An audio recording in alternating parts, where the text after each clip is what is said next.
ಇದ್ದೀರಲ್ಲ, ನಾನು ಈ ಮೇಕಪ್ ಹಾಕ್ಕೊಂಡಿದ್ದೀನಿ, ನಾನು ಮೇಕಪ್ ತೆಗೆದ್ರೆ ನೀವು ಯಾರು ಕಂಡುಹಿಡಿಯಲ್ಲ ನನ್ನನ್ನು. ರಿಯಲಿ ಒಂದ್ಸರಿ ದುನಿಯಾ ವಿಜಯ್ ಅವ್ರದ್ದು ದೊಡ್ಡ ಇಶ್ಯೂ ಆಗಿದ್ರು, ಬದ್ರುದ್ದೀನ್ ಸರ್ ಇದ್ರು ಅವಾಗ. ಸುಮಾರು 10 ಗಂಟೆ ಕಂಟಿನ್ಯೂಸ್ ಲೈವ್ ಮಾಡಿದೆ. ಅವ್ರ ಅಭಿಮಾನಿಗಳೆಲ್ಲ ರೊಚ್ಚಿಗೆದ್ಬಿಟ್ರು. ಮರುದಿನ ಫುಲ್ಲು ಸ್ಟ್ರೈಕು, ಎಂಥ ದೊಡ್ಡ ಸ್ಟ್ರೈಕು. ನಾನು ಆ್ಯಸ್ ಯೂಶುವಲ್ ನಾನು ಮಧ್ಯಾಹ್ನದ ಮೇಲೆ ಬರೋದು, ನಿಮ್ಗೆ ಗೊತ್ತು ರಂಗನಾಥ್ ಸರ್ ಅವ್ರ ಜೊತೆಗೆ ನಾನು ಬಿಗ್ ಬುಲೆಟಿನ್ ಮಾಡ್ಕೊಂಡು ಮಧ್ಯಾಹ್ನದ ಮೇಲೆ ಬರ್ತೀನಿ. ಫುಲ್ಲು ಹೊರಗಡೆ ಹಂಗಾಮ, ಕರೀಲಿಲ್ಲ ರಾಧಯ್ಯಗೌಡರು, ಯಾರು ಅವಳು ಬರಲಿ ಅವಳು ಅಂತ. ನಾನು ಬಂದೆ, ನನ್ನ ನೋಡಿದ್ರು, ನೀವು ಎಂಪ್ಲಾಯಾ ಅಂತ ಕೇಳಿದ್ರು. ಅಂತ ಹೌದಾ, ರಾಧಯ್ಯಗೌಡರು ಎಲ್ಲಿದ್ದಾರೆ ಅವರು? ಸೊ ರಾಧಯ್ಯಗೌಡರು ಒಳಗಿದ್ದಾರೆ, ಕರ್ಕೊಂಡು ಬರ್ತೀವಿ ಅಂತ ಅದೇ ಒಳಗೆ ಹೋದೆ. ಅಂದರೆ ಅರ್ಥ ನನ್ನ ಯಾರು ಕಂಡುಹಿಡಿಯಲ್ಲ ವಿದೌಟ್ ಮೇಕಪ್ ಅಂತ. ಸೊ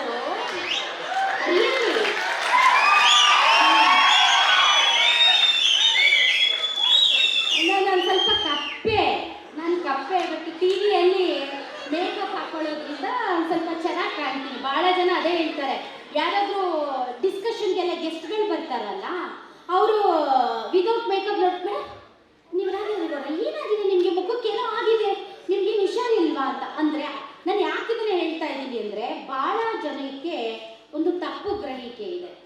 ನಾನು ನೋಡೋಕ್ಕೆ ತುಂಬ ಚೆನ್ನಾಗಿದ್ದೀನಿ, ನಾನು ತುಂಬ ಬೆಳ್ಳಗಿದ್ದೀನಿ, ನಾನು ತುಂಬ ತೆಳ್ಳಗಿದ್ದೀನಿ, ನಾನು ನ್ಯೂಸ್ ಆ್ಯಂಕರ್ ಆಗ್ಬಿಡ್ಬೋದು. ಏಕೆಂದರೆ ನ್ಯೂಸ್ ಆ್ಯಂಕರ್ ಅಂದರೆ ನೋಡೋಕ್ಕೆ ಚೆನ್ನಾಗಿದ್ದರೆ ನ್ಯೂಸ್ ಆ್ಯಂಕರ್ ಆಗ್ಬಿಡ್ಬೋದು. ನಿಮ್ಮ ಮೈಸೂರು ಹುಡುಗಿ ಬಂದಿತ್ತು ಪಬ್ಲಿಕ್ ಟಿವಿಯಲ್ಲಿ, ನಾನು ಪಬ್ಲಿಕ್ ಟಿವಿಯಲ್ಲಿ ಆ್ಯಂಕರ್ಸ್ನೆಲ್ಲ ನಾನೇ ತಗೊಳ್ತಾ ಇದ್ದೆ. ಬಂದಿದ್ರು, ತುಂಬ ಚೆನ್ನಾಗಿತ್ತು, ತುಂಬ ನೋಡೋಕ್ಕೆ ತುಂಬ ಒಂಥರ ಬಹಳ ಚೆನ್ನಾಗಿತ್ತು. ಆದರೆ ಭಾಷೆ ಮೇಲೆ ಹಿಡಿತಾ ಇಲ್ಲ, ಸಾಮಾನ್ಯ ಜ್ಞಾನ ಇಲ್ಲ. ನಾನು ಆಕೆನ ದೂಷಿಸಲ್ಲ, ಬಟ್ ನಮಗೇನು ಬೇಕಾಗಿತ್ತು ಅದು ಆಕೆ ಹತ್ರ ಇರಲಿಲ್ಲ. ಕೊನೆಗೆ ನಾನು ಅವಾಗ ಮೇಕಪ್ಪಲ್ಲಿದ್ದೆ, ನಂಗೆ ನ್ಯೂಸ್ ಇತ್ತು, ಎಲ್ಲ ನೋಡಿದ್ವಿ, ರಂಗನಾಥ್ ಸರ್ ನಾವೆಲ್ಲ ಕುತ್ಕೊಂಡು ನೋಡಿದ್ವಿ. ಇಲ್ಲ ಅಷ್ಟೊಂದು ಇಲ್ಲ, ಭಾಳ ಇಂಪ್ರೂವ್ಮೆಂಟ್ ಆಗಬೇಕು ಅಂತ ನಾನು ಬಂದು ಹೇಳಿದೆ. ಇಲ್ಲ ಸೆಲೆಕ್ಟ್ ಆಗಿಲ್ಲ, ನೀವು ಒಂದು ಸ್ವಲ್ಪ ಚೆನ್ನಾಗಿ ಓದಿ, ಪೇಪರ್ಸ್ ಎಲ್ಲ ಓದಿ ಚೆನ್ನಾಗಿ, ಆಮೇಲೆ ಬನ್ನಿ ಅಂತ. ಆಮೇಲೆ ಆಯಿತು ಮೇಡಮ್ ಅಂತಂದು ಕಾಯ್ಕೊಂಡೇ ಇದ್ಲು. ನಾನು ಹೋಗಿ ಮೇಕಪ್ ಎಲ್ಲ ತೆಗೆದು ಮನೆಗೆ ಹೊರಟಾಗ ಬಂದು, ಅಲ್ಲ ಮೇಡಮ್ ನೀವಿಷ್ಟು ಕಪ್ಪಿದ್ದೀರ, ನೀವೇ ಆ್ಯಂಕರ್ ಆಗ್ಬೋದು, ನಾನು ಇಷ್ಟು ಚೆನ್ನಾಗಿದ್ದೀನಿ, ನಾನೇ ಆ್ಯಂಕರ್ ಆಗೋಕ್ಕಾಗಲ್ವಾ ಅಂತ.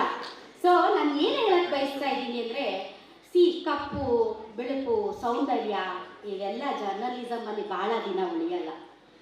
ಭಾಳ ದಿನ ಉಳಿಯೋದು ಏನು ಗೊತ್ತಾ, ನಿಮ್ಮ ಒಂದು ಬುದ್ಧಿಶಕ್ತಿ, ನಿಮ್ಮ ಜ್ಞಾನ, ವಿಷಯಗಳನ್ನು ತಿಳ್ಕೊಳ್ಳುವಂತಹ ಒಂದು ಬುದ್ಧಿವಂತಿಕೆ, ಮತ್ತು ಸರ್ ಹೇಳಿದ ಹಾಗೆ ಮಿಡಿಯುವ ಹೃದಯ.